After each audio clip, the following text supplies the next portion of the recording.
no matter how cheap you are, there's cheaper than cheap unless you can continue to outlast your competitors in cutting price. And that ultimately may end up in what we call a race to the bottom.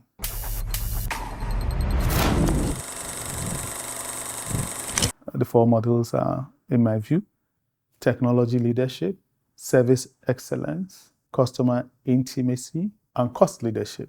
So let me break each one of them down a little bit more. If you take technology leadership, this is a strategy employed by companies such as Apple that are far ahead on the innovation curve and therefore charge a premium for their services. And they establish what is a virtuous cycle, because that premium that they charge enables them to even deepen research, produce more innovative products, and then continue to charge more premium and put so much gap between them and whoever is coming behind them. Another model for competitive strategy is service excellence. And the companies that use this strategy may not necessarily have the top technology, but they use the technology of others, and through excellent service delivery and product servicing are able to capture a niche of customers.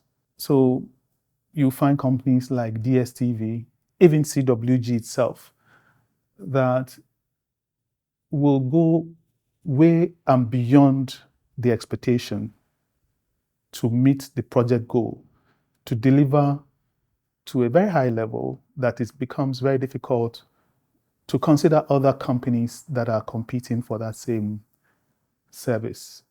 A third competitive strategy is customer intimacy.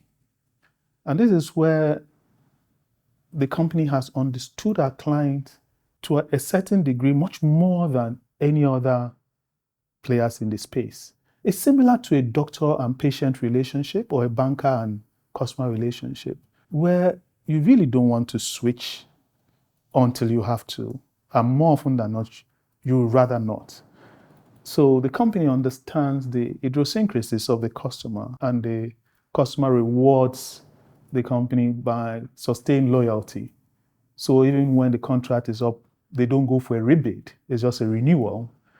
And this strategy is very effective, but it rides hand in hand with service excellence.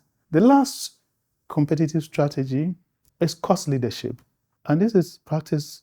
Think about MTN or other telecoms that have some cost.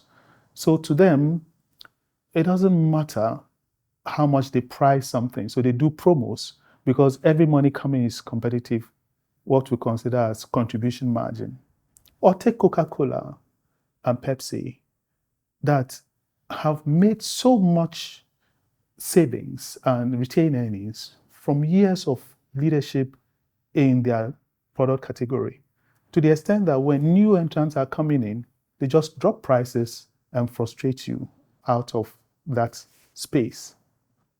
Of all these strategies, the one that I find difficult to practice alone is cost strategy. Because no matter how cheap you are, there's cheaper than cheap unless you can continue to outlast your competitors in cutting price. And that ultimately may end up in what we call a race to the bottom. So consider in your company which strategy you're using or which combination. Technology leadership, service excellence, customer intimacy, or cost leadership, or a combination of any of these.